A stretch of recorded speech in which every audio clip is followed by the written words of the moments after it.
Hello, Terry from Rockman here. Now, I know this video is probably going to be more for the purists than the casual viewer, but today I'm going to go through the kits that I'm going to be using for Friday's Operation Elevation, which is the next challenge that we're doing to raise money for Mind and Mental Health charity. We are attempting to summit the highest point in southern United Kingdom 10 times in 24 hours. So that's ascend and descend Pen y Fan in South Wales 10 times, 24 hours. And we're hoping to raise £3,000 for Mind the Mental Health charity. So today I just want to quickly run through the kit I'll be using. Now, again, I don't profess to be the best ultra endurance athlete out there, or adventurer, or mountain climber, or trekker. I'm just an everyday athlete like everyone else here. And I'll just be showing the kit that I'll be using. Now, I've done a few endurance challenges now, so I have learned what to take, what not to take, what's useful, what's not. So hopefully my experience and the tips and hints on what I'll be carrying today can help you guys go out and push your limits as well and stop you getting into any sticky situations with a lack or wrong kit. So to start, I'm going to start off with what I'm going to be wearing on the day and how I'm going to be starting. Now, depending on the weather, that doesn't really matter. But what I will be starting with is my Rockman base layer. So this is just a full body, sleeves, torso, base layer, thermal, keeps the heat in, keep me nice and warm, and it's nice and light that I can wear underneath any of my garments, my coats, my mid layers, my top layers. On the bottoms, I've just got some, these are, I think, Helly Hansen leg warmers, leg thermals. I'll just be wearing them on the bottom as well. And under them, I'll be wearing a pair of running shorts as well. I find that boxers can sort of chafe after a while, especially when you're going for 24 hours or you know, a couple of hours or longer. Boxers, the cotton can often chafe, leave you with some red sores, not nice. But these are running shorts. They go nice and long down your leg. They'll stop any rubbing, and they're nice and light, and they're sweat wicking as well, so they won't absorb any water or moisture. On my feet, I tend to just go with rugby socks. Nice pick there of rugby socks. These are old ones from Cardiff Met, I believe, so I'll be wearing them. I've got a pair of running gloves as well. So these are just lightweight running gloves. They're not waterproof, but what they'll do is they'll just keep the wind chill off your hands, keeping your hands warm. Obviously, if it gets wet, you'll have to change glove. These won't do. These will just absorb all the water, and then they'll become freezing blocks of ice against the wind. But until it rains, these will do just fine. For my neck, I've got this buff. These are pretty standard that you can pick up. It's just a bit of stretchy fabric, like a tube. Just goes over your head, wrap it around your neck. It helps when you get to the peak of the hills, and because that's when you're really open to the elements and open to the wind, and it starts smashing you in the face. You can just put that up over your face, and it keeps your face nice and warm. Got to protect that tash, see? You've got to protect the moustache. On top of my head, depending on the weather, I usually go for my Rockman snapback trucker cap. Bit dirty now, definitely needs a clean. It's been used a fair few times, but this will, you know, just keeps the sun out of your eyes with the visor. It's got the mesh backing, so it's sweat wicking. You know, there's plenty of airflow around the head. So I'll wear that if it's sort of dryish. And then if it starts to get a bit chilly, I've got my Rockman windproof, wind resistant beanie.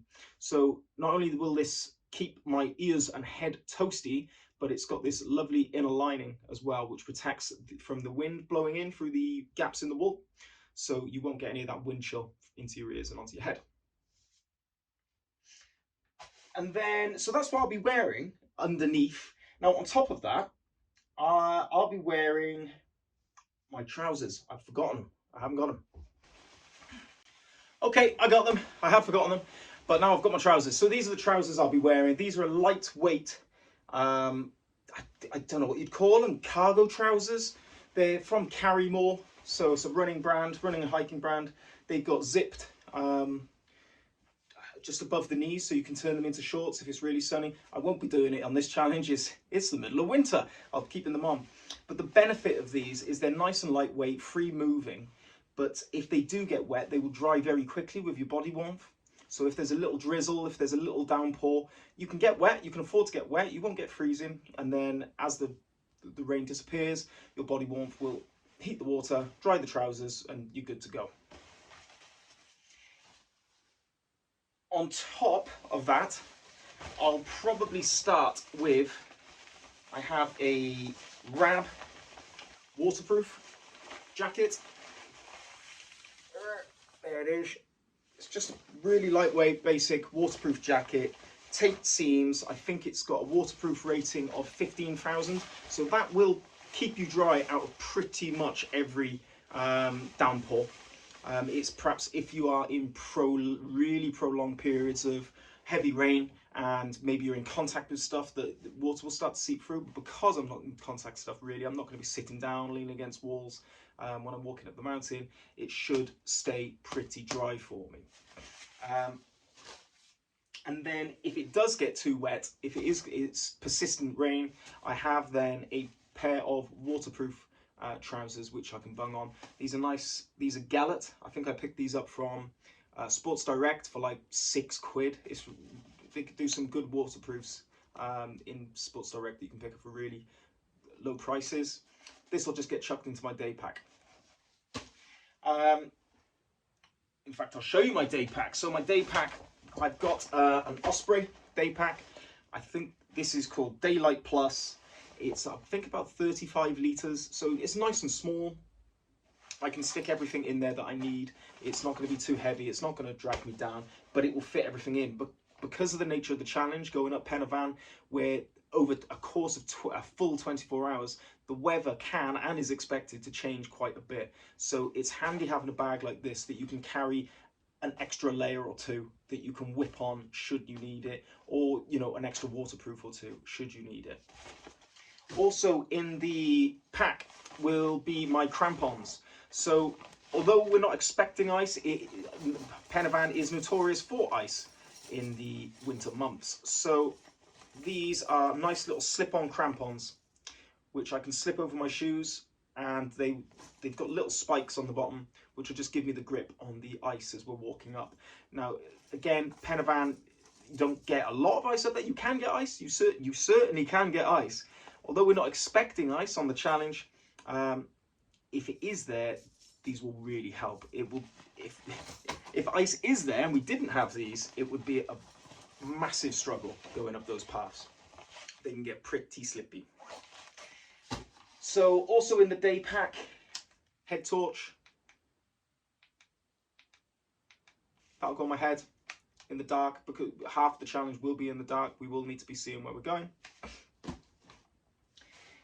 I've also got standard first aid kit. So that's just got silver blanket. It's got plasters, just sort of standard little things, little bandage. Plasters are the big one for me. They're the sort of, I don't know what you'd call it, sort of like a mesh, thick material. But if you're picking up any blisters, they will slap right on and they'll protect the skin and enable you to keep going. What else we got? So we've also got a little dry bag. Again, picked this up from Sports Direct. This is a Carry More. I think this is 5 litres, little dry bag. So I can put all my valuables in there, my camera equipment, because I'm hoping to record the challenge as well. Wrap it up, stick it in the bag. That'll be kept nice and dry from the elements. I've also got this. This is a handy little thing. Got to use it pretty much for the first time the other day when I went for my sea swim. This is for your phone, so you can put your phone in this pouch, and it's got a little locking mechanism at the top, and that will keep your phone waterproof, and you can still use it through the plastic. So because we're expecting all sorts of precipitation on the challenge, this will keep the phone nice and dry, so I can take some fabulous photos for you guys. I know that's what you want to see. Also in the day pack, bivy bag. An essential part when you're taking on challenges like this, or any ultra, anything where you're going miles out of the way, away from civilization for long periods of time. If someone was to, as simple as twist an ankle on top of the mountain, and we couldn't move them, this this is a plastic bag which you can basically put them in, and it will keep the wind off them, and it will hold in all the heat, and it will keep them warm until you can get assistance up there to bring them back down. Also in the bag goes my bladder, so I can just water hydration as I'm going. Simple. Now, if I didn't want the bag and I fancied quite a light trip up, I've also got my running vest as well. So if if we're doing well, if it's nice and sunny, I could always switch it up to my running vest here. This is an Anoji. Just got it from Amazon. You just look on Amazon, look at the reviews, look at the price. I'm not a brand man. I don't necessarily go for brands all the time. I just go for something that suits the purposes and is in a fair price. This was one of them. It's not too bad.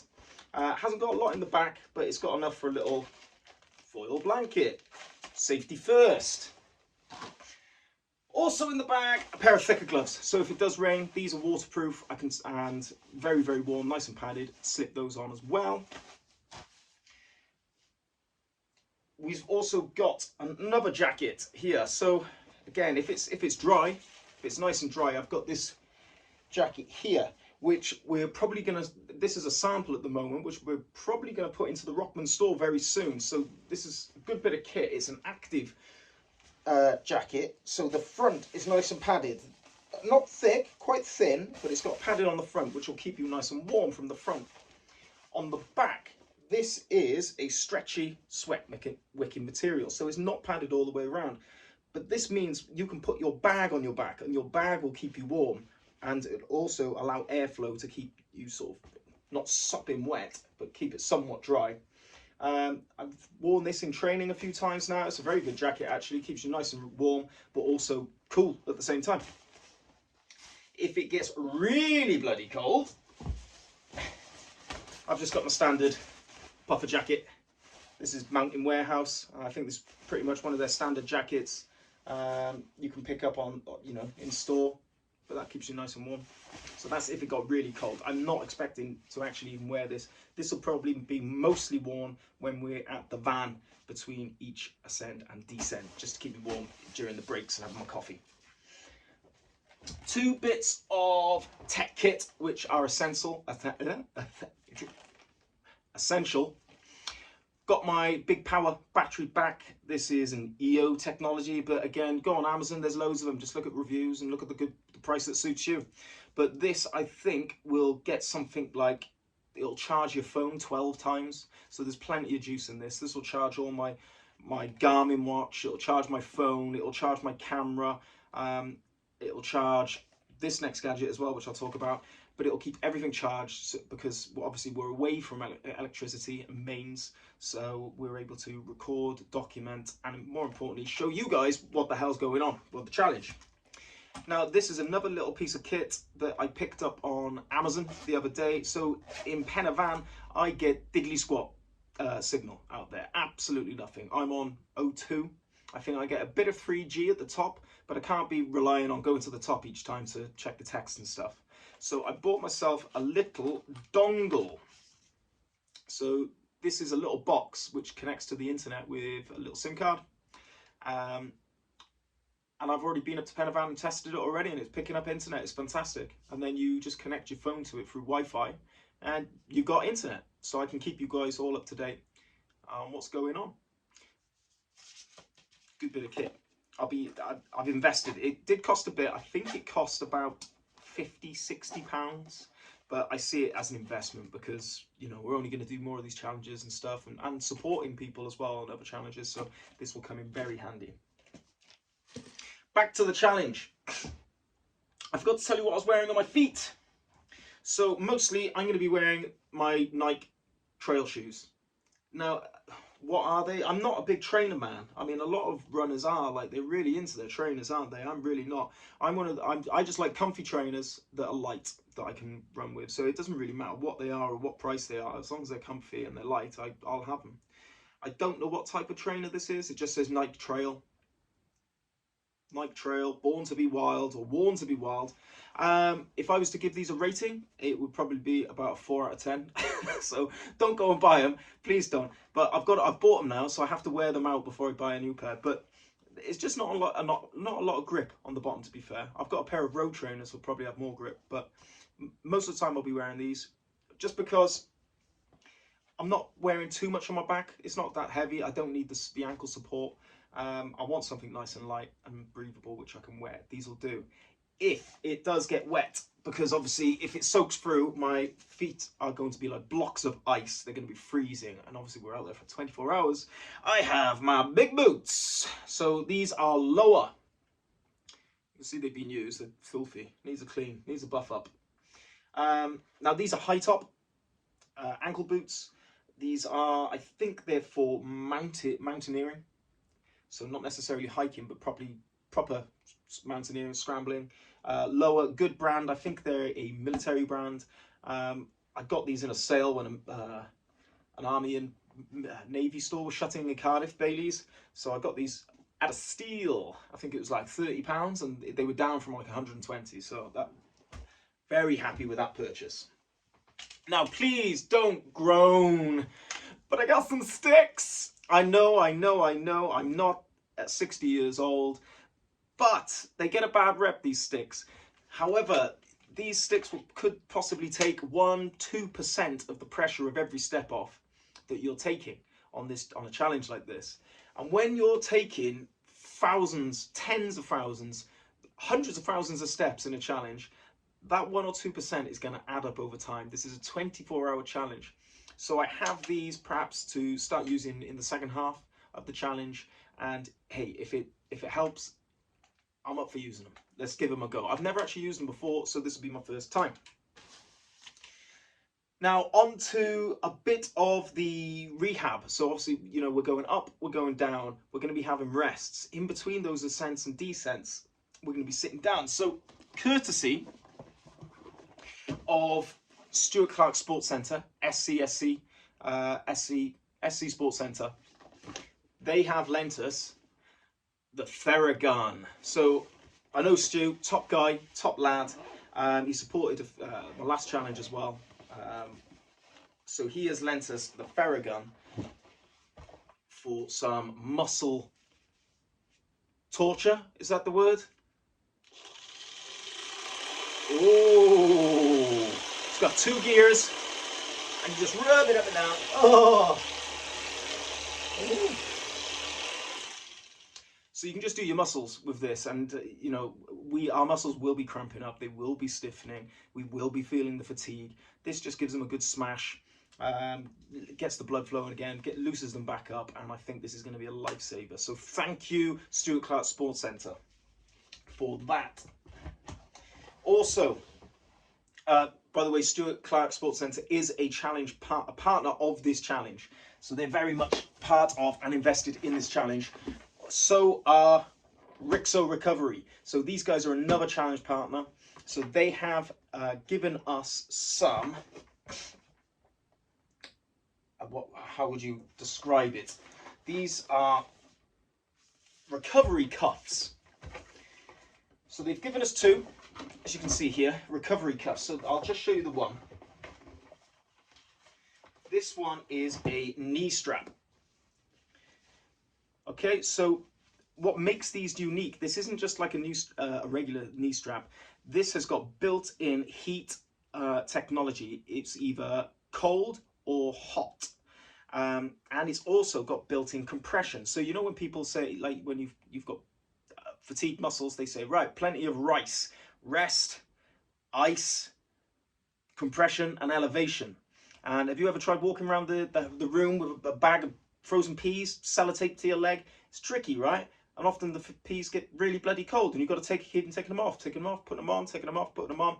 Well, these Rixo have designed this knee strap with the heat therapy in. I'll probably go for cold, because I know my knees are going to be flaring up on this challenge. They're going to need the inflammation brought down. So you put these in the freezer for 2 hours. This cools the pack that's built inside. When you're ready, you slap it on, and then you take the straps, wrap it around your knee.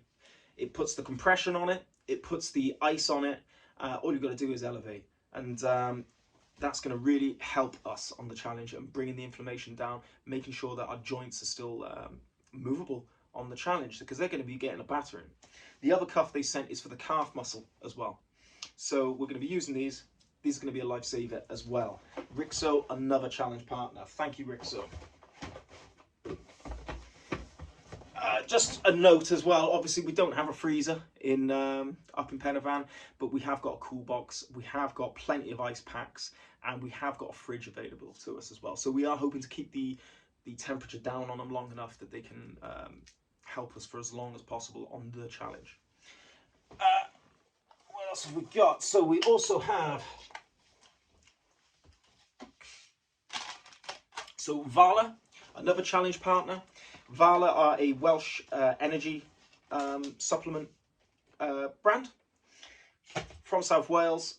Now, I don't know if you guys have heard of this. So they've, as challenge partners, they have donated a load of energy gels for us to help us give it that sugar boost that we need during the challenge. And a nice little water bottle as well.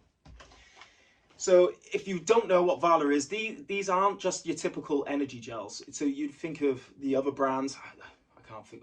I shouldn't mention them anyway. Vala are the challenge partners. So the other brands use a lot of processed sugars. You often hear about people struggling to swallow, struggling to chew, struggling to digest, and then having stomach problems. Well, Vala have pretty much eliminated most of those problems, if not all, they are the first nutritional brand that I know of that these are all natural ingredients. There's not one processed ingredients. Let me read the ingredient list to you. So you see, maple syrup, date paste, lemon juice, lime juice, chai seeds, matcha tea powder, Hallenmon sea salt PDO, whatever that is. But you see, there's not one processed sugar. There's no E4, 5, 6, 7s or anything like that. These are all natural ingredients bought from a shop, blended up and put into energy gels. They've got wicked reviews online, so I'm really excited to be using these. These are going to be the boost that we need to cross that finish line. Also, we have some hydrate tabs from Juve, another South Wales based company as well. So Juve, I think they specialize in sort of hydration and recovery and nutrition as well, but they do something slightly different to Vala. So these are hydration tabs. This is going to get us all our salts and electrolytes back into the water, back into our bodies while we're going through the challenge. And finally, another challenge partner. Finally, this is some coffee from Big Moose in Cardiff. They are they are a charity. Big Moose are a charity. It's a coffee shop in Cardiff, and they specialise, or they focus on, homelessness and mental health, which is right up Rockman Street with the mental health. They've kindly donated some of their in-store coffee to fuel us and caffeinate us during the challenge. So they've given us the beans. I'll be grinding these up over the next few days so it's ready to use in our cafetiere on the challenge, and that will give us the real big perk up that we need to cross the line. So thank you, Big Moose, another challenge partner. And that is it. That's all my kit that I'll be bringing. I'm sure there's other little bits as well, but hopefully that's the main bulk of it, that you can see what I've got. If you want to get any of these products that you've seen, I will put links for every single product in the bottom below. If some of these are quite old and they're not being made anymore, I'll say as well, so you can see that you can see how old my bloody kit is. But thank you for watching. Hopefully it'll inform you what you need to take on your challenges when you go out to push your limits. Thank you.